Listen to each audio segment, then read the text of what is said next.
Sejam muito bem-vindos mais uma vez ao canal de Autos. Pessoal, começando aqui mais um teste da semana com o Hyundai HB20 Platinum.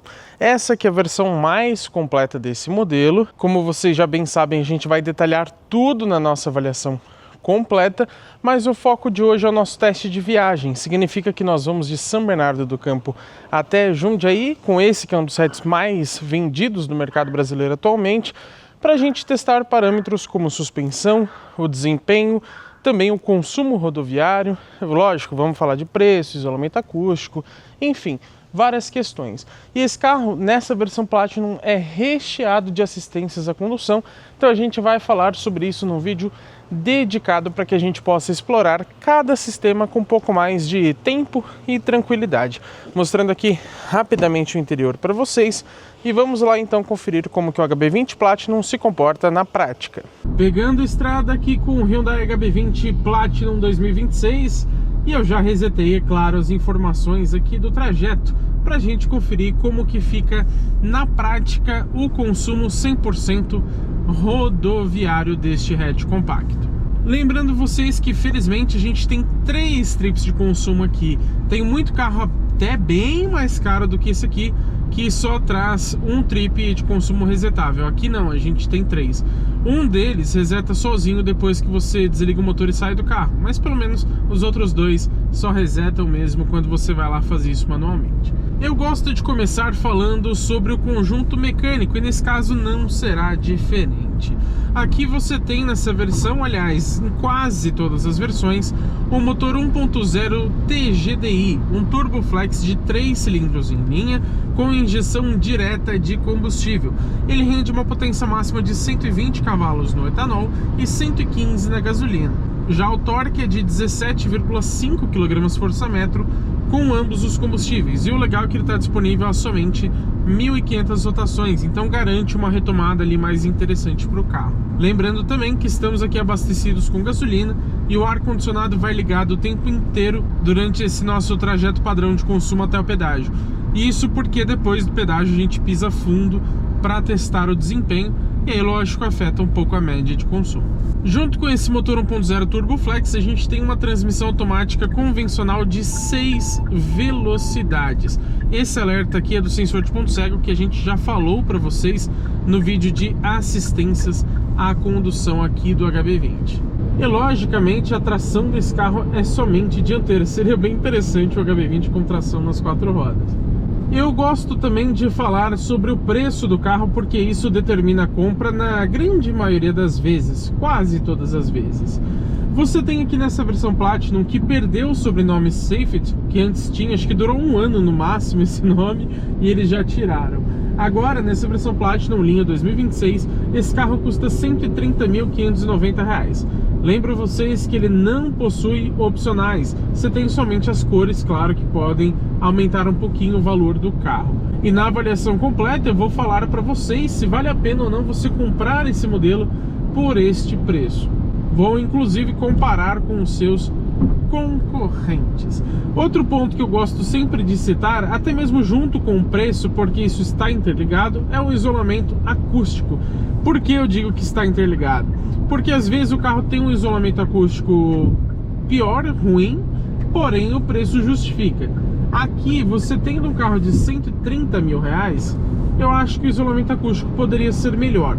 Agora, se você considerar a categoria de hatches compactos, não muda muito. O isolamento acústico deixa a desejar, mas em comparação com a categoria, está realmente dentro da média, ele não é péssimo, tá? Eu tenho a impressão, por exemplo, de que lá no Fiat Argo você tem um isolamento acústico mais pobre do que aqui no HB20.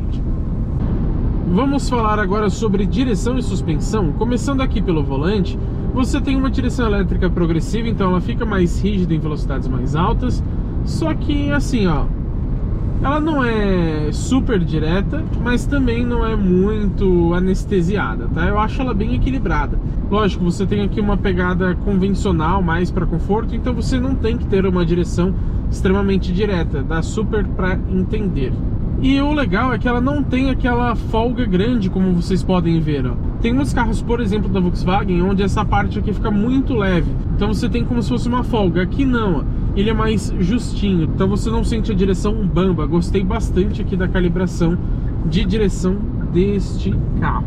Agora, falando um pouco para vocês sobre suspensão, a gente tem aqui alguns desníveis, ó, mas não são buracos, né? Quando a gente pega um trecho urbano, como a gente vai mostrar na avaliação completa, sinceramente eu acho que o conforto desse carro deixa a desejar. Não é desconfortável, mas em comparação com a categoria, você tem modelos ali mais confortáveis, como o próprio Fiat Argo, por exemplo. E o que acontece aqui na suspensão do HB20 é que ela dá fim de curso muito fácil, para ser sincero. Então, por exemplo, no Rodoanel, onde você tem bastante desníveis absurdos no solo, que você pode até quebrar uma roda, alguma coisa assim, você nota que ele dá um fim de curso naquela batida mais seca com mais facilidade. Então tomem cuidados com desníveis maiores. E na cidade você escuta a suspensão trabalhar também, justamente por ela não amortecer tanto assim, justamente pelo curso ser um pouco menor. Agora, os bancos eu achei bastante confortáveis, então não que seja um carro desconfortável, diria que é um ponto que está na média, mas poderia ser sim um pouco melhor. Falemos agora sobre consumo de combustível, visto que estamos nos aproximando ali do pedágio. Esse carro, primeiro eu cito para vocês que ele tem 1.110 quilos, ou seja, mesmo nessa versão mais completa, recheada de assistências à condução, ele consegue ser um carro bastante leve. Então, ponto positivo aqui para HB20. E quando a gente fala sobre o consumo em si, estamos abastecidos com gasolina, e o Inmetro diz que na estrada com gasolina ele faz 14,7 km por litro. Vamos ver se a gente conseguir uma média melhor ou pior. Quando a gente vem aqui na informação do trajeto, que é aquele que eu resetei no começo do trecho de estrada, percebemos que foram 23,3 km rodados aproximadamente, isso em 13 minutos, e um consumo aqui ó, de 18,7 km por litro. O Inmetro diz 14,7, então o nosso conseguiu ser bem mais econômico. Atualizando aqui a distância para vocês, 23,5 km e 14 minutos até o momento aqui do pedágio. Então realmente vamos ver como vai ficar depois de acelerar, mas até o momento é um consumo muito bom para um carro 1.0 turbo. Lógico, você tem carros até com motores maiores que conseguem isso, mas com base nos 1.0 turbo que a gente já testou aqui no canal, é um consumo muito bom. Não mostra a velocidade média, infelizmente, mas foi rodando ali em torno de 110 a 120 km por hora. Saindo aqui do pedágio, vamos então para a nossa aceleração. Não tem o modo esporte, vou colocar aqui ó, 30 por hora, pé no fundo. Caramba! Ele fez uma redução ali e depois foi, ó, 90, 100, 110 e 120. Sinceramente, é um desempenho bastante interessante. Embora falte aqui o modo esporte, você tem somente o modo manual para trocas de marcha, mas eu sempre deixo no automático. Eu achei um desempenho legal, viu? Pelos números, considerando que a gente tem aqui 115 cavalos, também ali 17,5 de torque, que não são números impressionantes, eu achei que seria mais lento. O 0 a 100, por exemplo, segundo a Hyundai, fica em 10,7 segundos com ambos os combustíveis e a velocidade máxima é de 190 km por hora. Então eu esperava menos. Vamos acelerar aqui de 100 por hora, pé no fundo.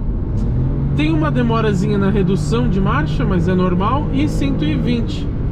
A gente percebe, porém, que o motor grita bastante, né? Quando ele sobe bastante a rotação, você escuta ele com bastante presença aqui na cabine, o que eu acho que poderia ser um pouco melhor. Sobre o desempenho, assim, até que me surpreendeu para a categoria do carro, tá? Não me entendam mal. O desempenho em si não é surpreendente, mas para a categoria dele é bem interessante. Provavelmente não vai deixar que você passe sufoco nem ultrapassagens ou se o carro estiver um pouco mais carregado. E lembrando também que estamos aqui com o ar-condicionado ligado, o que rouba a potência da motorização, e também na gasolina, onde ele tem menos potência do que comparado com o etanol. Vamos fazer outra aceleração aqui, ó, 100 por hora, pé no fundo. De novo, ó, demora um pouquinho para reduzir, grita bastante, 120. Ainda mais que a gente tem aqui uma subida, não achei ruim. O que vocês acharam? Quero que vocês contem aqui pra gente.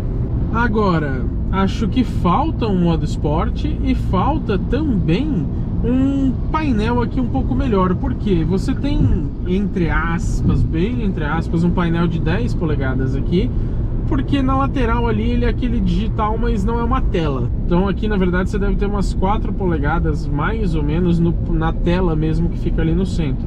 E do lado direito, por exemplo, você tem um contagiros por números, o que eu particularmente não gosto, para ser sincero. Me passa a impressão de um carro muito mais simples, de um carro básico como um Renault Kwid, por exemplo. Então ele mostra ali, por exemplo, que agora estamos em 2.100 rotações. Agora, já que o painel não é 100% de tela, não é 100% digital, que pelo menos colocasse os ponteiros ali, que ficaria mais bonito, né? Essa espécie que a Hyundai fez aqui eu não acho muito legal, não. E mesmo que esse carro não tenha modos de condução, como um confortável, esportivo, individual, pelo menos o modo S do câmbio, que é o modo mais esportivo, o modo esporte, deveria ter, né? Isso é meio que padrão, e aqui você só tem os pedal shifts para troca de marcha. Vamos fazer aqui, já está um pouco mais de descida, mas vamos retomar de 80, ó. Pé no fundo, vamos ver até o 100 só, 100 por hora. Dá para fazer uma retomada rápida, né? Vamos chegando no fim do nosso trecho aqui de viagem e eu quero falar para vocês como que ficou o consumo acumulado. Trecho totalmente de estrada com gasolina e ar-condicionado ligado, porém considerando agora também aquelas aceleradas que a gente deu. A gente percebe aqui, ó, quando a gente vem no informação de trajeto, foram 23 minutos aproximadamente, isso para rodar 35,4 km. E o consumo mesmo acelerando com ar ligado 17,6 km por litro, bem acima dos 14,7 informados pelo Inmetro. Então gostei bastante, para ser sincero, aqui do consumo do HB20, esperava menos. Chegamos aqui no final do nosso trajeto em Jundiaí e o que eu posso dizer para vocês sobre esta viagem com o Hyundai HB20 Platinum é que ele é um carro de fato bem gostosinho de dirigir e ele até, digamos que, surpreende nesse sentido. Agora, apesar de uma direção muito bem calibrada, eu acho que a suspensão poderia ser melhor trabalhada, porque além dela ser um pouco barulhenta, ela não é assim das mais confortáveis. Então, passando por mais desníveis, principalmente sendo um em seguida do outro, você acaba chacoalhando, balançando mais do que você gostaria dentro aqui do carro. Agora, se você pegar um asfalto um pouco mais liso, você sente um conforto logicamente maior. Pegou alguns buracos mais fortes, aí você sente até mesmo um fim de curso com uma certa facilidade. Mas esse é o ponto que nessa categoria é o que mais me incomodou, digamos assim, e mesmo assim não é nada grave, tá? Agora, a gente tem várias assistências à condução, a gente vai mostrar isso no vídeo de assistências para que a gente possa explorar com mais calma cada item. E esse é um ponto muito importante numa viagem, por exemplo, quando você pega bastante estrada. Então você tem a centralização de faixa, tem sensor de ponto cego, tem muita coisa que para viagens, principalmente mais longas, onde você cansa mais e etc., são pontos realmente fundamentais, digamos assim, nos dias de hoje. Agora, se você gosta de ouvir música enquanto dirige o carro, posso dizer que esse ponto aqui é mediano no HB20. Ele tem somente 4 alto-falantes, por exemplo. Não é uma qualidade exatamente ruim, mas poderia ser melhor, considerando o preço de R$130 mil. Agora vamos ver como que ficou o consumo de combustível desde São Bernardo do Campo até Jundiaí. Nesse painel de instrumentos que a Hyundai diz que tem 10 polegadas, claro que não tem, né? A gente percebe aqui na informação acumulada, que foi aquela que a gente resetou saindo lá de São Bernardo, que ele rodou ali 76,2 km. Na verdade, foram 1 hora e 48 minutos. Acontece que a gente chegou aqui, manobrou um pouco, deixou o motor ligado também ali por conta do DRL para tirar umas fotos, então o tempo aumentou. Agora, pelo menos o tempo não se altera se o motor estiver desligado, mesmo com a chave acionada. O consumo também mudou um pouquinho, no painel está informando 15,4, mas na verdade foram 15,6 km por litro na gasolina e com ar ligado o tempo inteiro, conforme eu anotei assim que eu cheguei aqui em Jundiaí.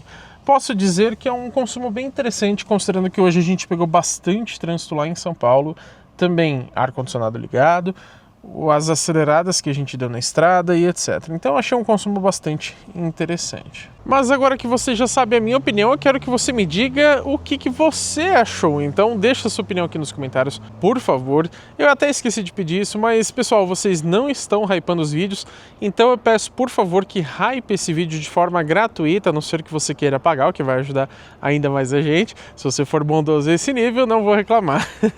Mas por favor, ali perto dos comentários, tem a função de hypar. Você pode também deixar o like nesse vídeo, que também é gratuito, mas da mesma forma ajuda muito esse nosso trabalho tão completo e dedicado para vocês. Se inscreva também no canal e ative as notificações, porque sempre teremos conteúdo legal como esse aqui do HB20 e também com todos os outros carros que passam pelo teste de uma semana aqui no canal GT Autos.